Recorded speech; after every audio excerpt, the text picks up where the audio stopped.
morning and welcome to Daybreak Live on Dominion Television. And this is the big story, where we break down history, culture, and current affairs that shape our world. Today we turn our attention to a defining moment in Yoruba history, the coronation of the 44th Olubadan of Ibadanland. Samson Balogun is my name. The stool of the Olubadan is not just a throne. It is a symbol of resilience, heritage, and the heartbeat of Ibadan people. Every coronation marks a new chapter in the cultural and political history of Yorubaland. Of course, the grandeur becomes today's lessons, and today's legacy becomes tomorrow's history. At the historic Mapo Hall in Oba, Ibadan, the coronation of the 44th Olubadan brought together eminent dignitaries and leaders. In attendance were President Bola Ahmed Tinubu, governors from across Southwest, traditional rulers of Yorubaland, including the Oni of Ife, whose representative was there, Alaafin representatives and himself, and the leading Mogajis and Bales. Also present were national lawmakers, captains of industries, and the cultural custodians, testifying to the importance of the occasion not only to Ibadan, but to Nigeria as a whole. At the center of it all stood Oba Adimula of Ibadanland, Arusa I, now the 44th Olubadan of Ibadanland. Born on the 25th of September 1994 and coincidentally became the 44th Olubadan, Oba Ladoja is not only a traditional ruler but also a statesman, businessman, and respected politician. He once served as the governor of Oyo State from 2003 to 2007. Prior to that, he was a senator, and is widely known for his progressive leadership, grassroots connection, and dedication to Ibadan's development. With his ascension as Olubadan, history now remembers him not only as a governor, but as a custodian of Ibadan's cultural heritage. And to help us reflect on this historic day and its meaning, we are honored to have with us as distinguished voice His Royal Majesty, they call him Oba Adimula of Yoruba Kingdom, Oba Ayedun Adeola Yinka, and he's a historian and a cultural ambassador. He brings not just knowledge, but lived experience and depth to this conversation. Good morning once again. Thank you for joining us. I have with me in the studio Oba Ayedun Adeola Yinka, Obanla Adimula of Yorubaland. Good to have you in the studio once again. Good morning, and glad to be with you. On Friday, yes, 26th of September, history was made. Olubadan of Ibadanland, Oba Adimula of Ibadanland, was installed, given staff of office by the governor of Oyo State, His Excellency Engineer Abiodun Oluwaseyi Makinde. Coincidentally, he was born in the year 1944 and became the 44th Olubadan. Quite correct. How much of an history was made at the historic Mapo Hall on Friday? It was a situation of what we can truly call high story that was recorded, and which of course is making today and tomorrow's history, as we can see. Oba Adimula of Ladoja made that great record for being the 44th Olubadan of Ibadanland. Hitherto, as said, he had been a very shrewd and prosperous and then blossoming businessman across the globe. He veered into politics, and he made it as senator. He went on peeping at the throne. That's some 30-something years back, and he joined the League of Mogajis of Ibadan. Thereafter, he became governor of Oyo State, where he made tremendous impact on the lives of the people of Oyo State, which endeared him so much that Oba Adimula of Ladoja is taken and seen and embraced as little God of his own people. So much loved and respected. But on the 26th of September, the history was such that prior to the day, Ibadan witnessed a humongous influx of human traffic dignitaries from across the globe. It was reported that the booking reservations were all filled. I can attest to the fact that some other people came late or something, and then Adebayo was there. Yeah. We were to enter into the arena at the same time. People came from Lagos. I can remember the likes of Deputy Governor to President Bola Ahmed Tinubu, Senator Koforola Akirele Bokno was there. We were together.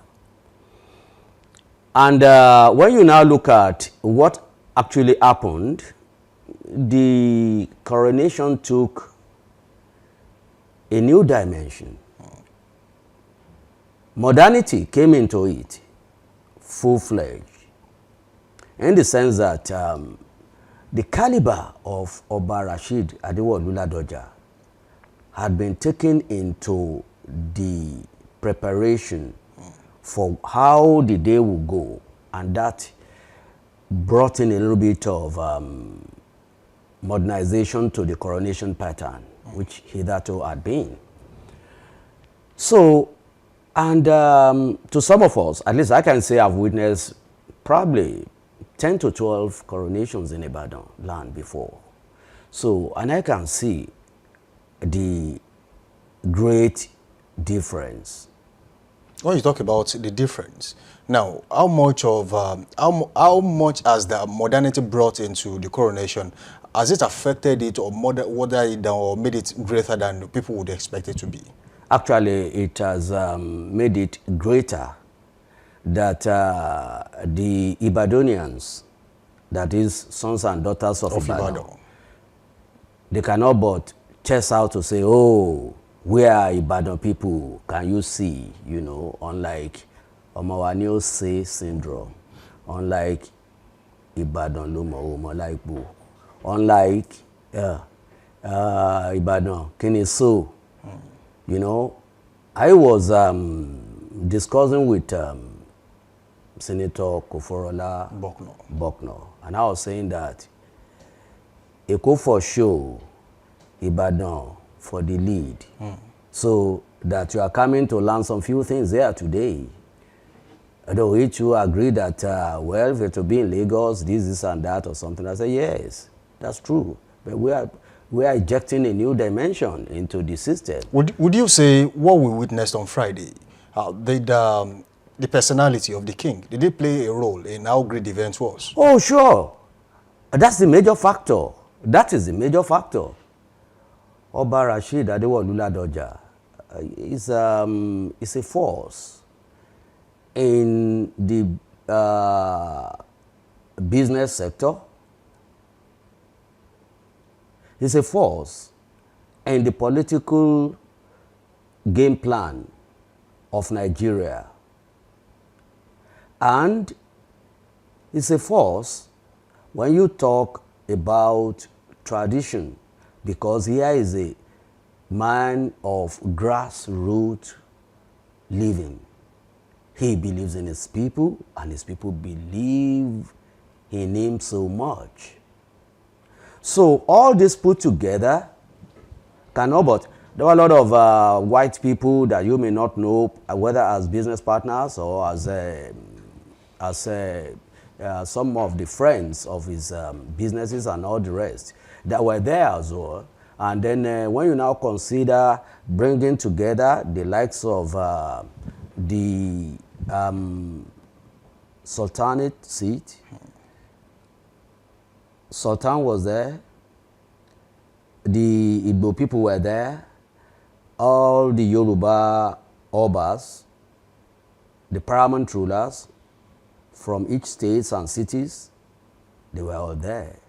Now talk of chiefs, eminent people, talk of political gladiators, they were all there. Now, when you consider all these things put together, crowning it happens to be the first time the President of the Federal Republic of Nigeria will be live at grace the coronation. Yes. So it was an occasion of grandiose. Now let's talk about traditional rulers in the southwestern part of the country. Okay. Recently, we have seen more or less like a resurgence in the feud between the Alaafin of Oyo and the Oni of Ife. And then the Oni of Ife was not present. The Olojo festival was going on in Ile-Ife. Yeah, it got caught up in that. Yes, and Alaafin Oyo was right here. The Shawon of Ogbomoso also on seat, the Oluwo of Iho, the Olugbo of Igbo Kingdom. Yes. So many great rulers from different kingdoms were present. Do you see Oba Rashidi Adewolu Ladoja as a unifying factor amongst the Yoruba kings as we speak? Definitely, he has a role to play.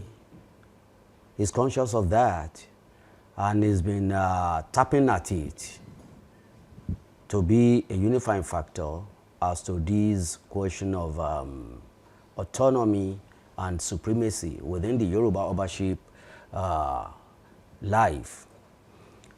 You see, Oba Rashid Ladoja happened to be somebody who had been destined for greatness.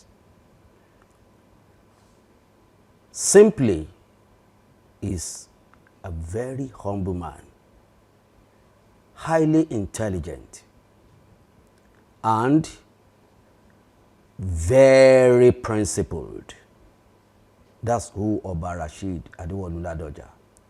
And so for this, he cannot but be engaged as a charismatic leader.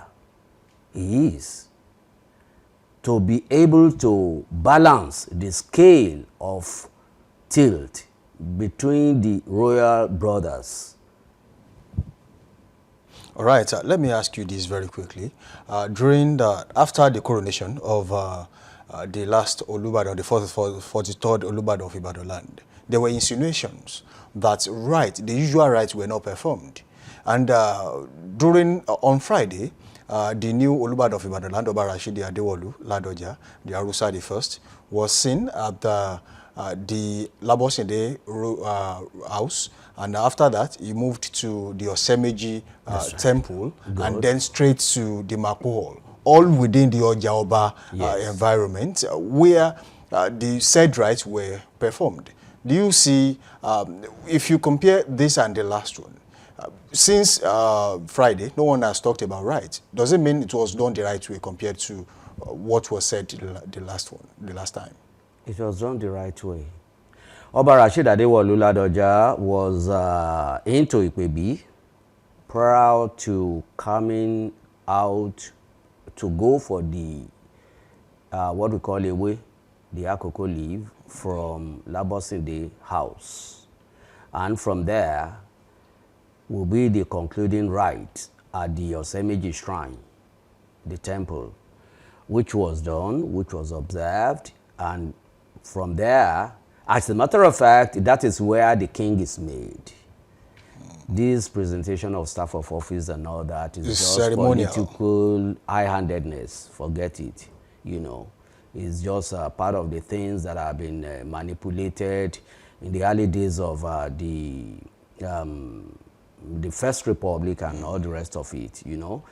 Traditional institutions supposed to be autonomous and independent of these political subjugation and all the rest of it. But you see, Oba Ladoja was made king because it was from Labosinde's house that he moved, having taken the right there too of the Iwe, now to the Osemeji temple, where the concluding rites were to be made, were performed, and there he will be crowned and becoming Oba. That's where he will prostrate sometimes, and which that will never happen again till he passes. That will be the last time he prostrates to anyone. Yes, all these things. So all these were done perfectly well. So he was properly installed, and then so it will be after all these ones that it will now, the crown will be set on his head, and he becomes traditional ruler, Oba, and all the people there will have to prostrate to him, that he has now become Oba, father to all, you know. The Obaship institution in itself, you know, it's all about occupying the prestigious throne of the ancestors, which is at the leadership of trado-social life of the natives. So they are seen as Igbakeji Orisha, second to God, because it's believed that after God, the Oba is the one representing the God on earth. And so that is where the prestige, the honor, the glamour is at the highest, even far, far, far above that of the political offices, as in governorship or presidency, you know. So it was done that way, and then it played out the way it should. See, everybody, the moment he pull out of the Osemeji shrine, now the whole world will be at his feet, prostrating Kabiesio, that is, long may you reign, you know. So up until when even the only person that I would have expected to be there, that was not there, that would have testified to this that we are saying now, would have been the person of Obasanjo, Chief Olusegun Obasanjo. Honestly, you could have seen him prostrating to Kabiyesi, not minding former head of state, former president of Nigeria, Balogun of Owu and all that. What would that have meant to former president Olusegun Obasanjo, judging by the fact that he was instrumental in how he was removed from office while he was governor, and then was returned back to office, yes, with the feud between the two, and eventually he was able to come back to office and finish his tenure as the governor of the state. Now being the Kabiyesi, of course, at the Olubadan of Ibadanland, what do you think would have transpired between the two if he had been present? Oh, well, I don't see any big deal. It's only the petty minds and the people who may not understand what, you see, what happened between them then was a circumstantial rancor. And then in politics, it's been slogan as no permanent friend, no permanent enemy. We only have permanent interest.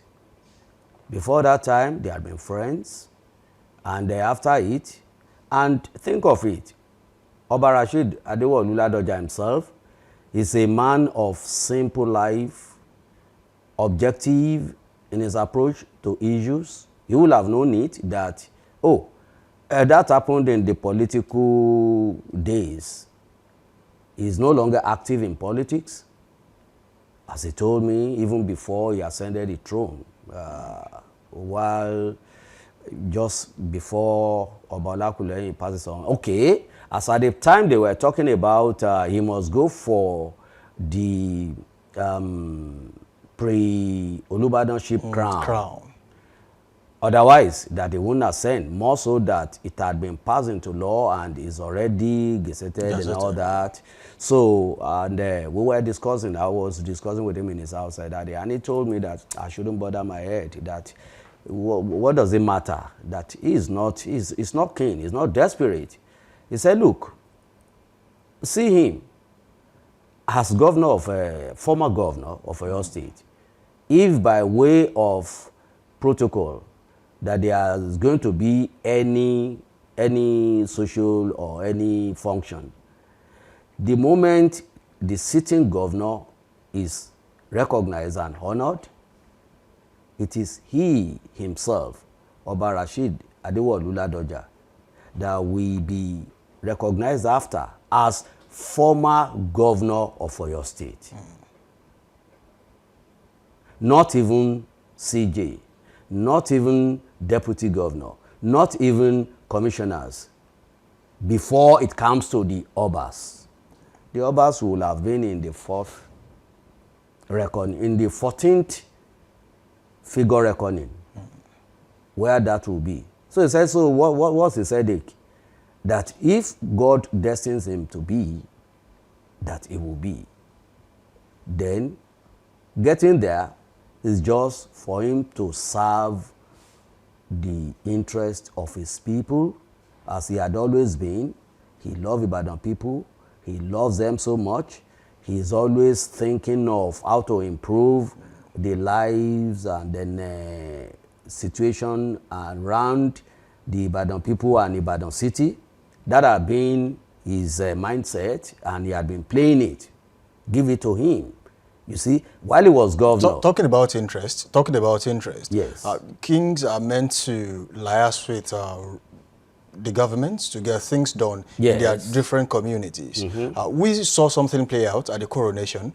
The new Olubadan of Ibadanland making some request to the president of Nigeria, saying, look, the Ibadan people want Ibadan state. And I feel, and I think, and I know you can do it. It was telling the people to appreciate the president for agreeing to create Ibadan state. Is that Oba already, performing his responsibility as the king?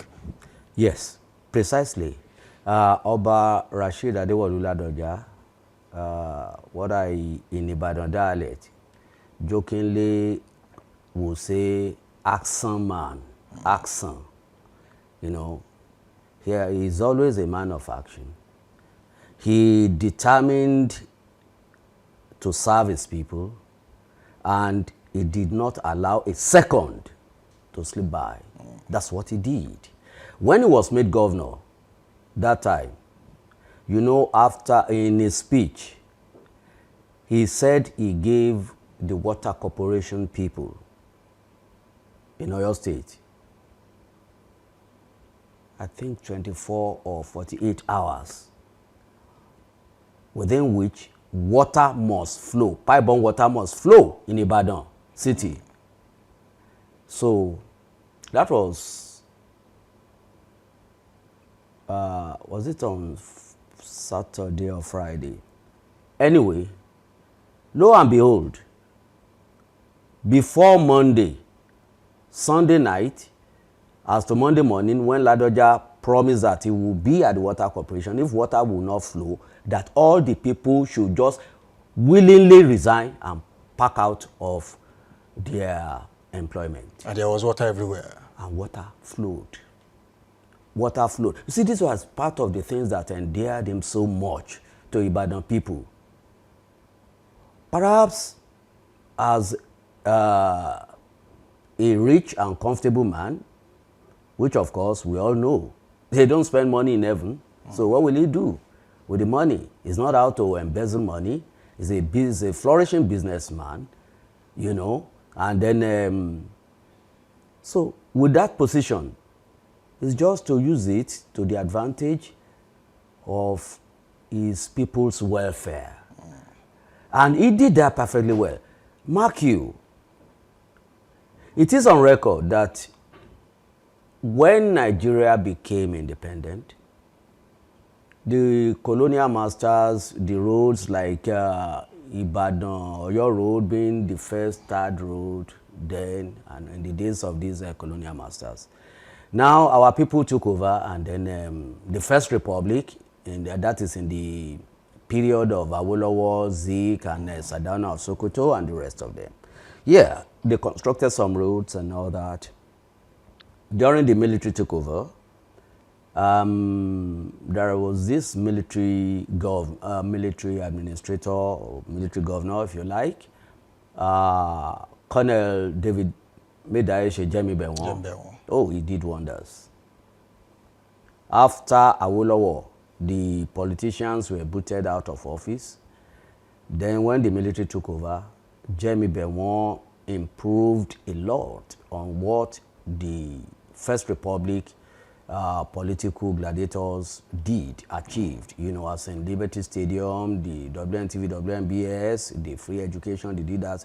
So it was Jemmy Bewon that made that impact again. He constructed that at the old shopping complex, the flyover across the, what do you call it, government secretariat in Agodi, the Adama Simba Stadium, and some of these other roads, whether they call it Jemmy Bewon, this one, that one. And then, so after that, it was Bola Ige that came into office and improved on the educational facilities for the people, giving them lockers. Then they created morning and afternoon session for the class tutorials, the class tuition. So, but when Oba Rashid Ladoja came in, that was part of his achievements, which can never be robbed away, or perhaps we are still hoping that some other people can match it. Because after him, Oba Rashid Ladoja came in, the then Senator Ladoja as the governor. He met a situation of 120, 125 pupil students in a classroom. He reduced it back to 25 in a classroom. He engaged more teachers to be able to take them adequately. He built more classrooms. What you call these model schools. We really wish we can finish this today, but our time is far spent. We simply have to go. But most definitely, this is a topic we'll discuss some other time and make it a little bit more, at least more robust, and then have a deep conversation as regards the new Olubadan of Ibadanland. We say a very big thank you for joining us on the show this morning. Thank you so much for being a part of the show. And we hope to hope you some other time and discuss tradition and culture. That'd be nice. Thank you for joining us. Thank you, good people at home. All right, the coronation of the 44th Olubadan is more than an event. It is history unfolding before our very eyes, a bridge between the ancestors and the future generations. As we reflect on this moment, may we hold firmly to the values of culture, unity, and leadership it represents. That wraps up the big story on Daybreak Live. Today, many thanks to my guest in the studio, Oba Adimula Adimula of Yoruba Kingdom, for sharing his wisdom with us. Until next time, keep celebrating history. Keep embracing culture and keep shaping the future. I am Samson Balogun. Up next is Trend Watch.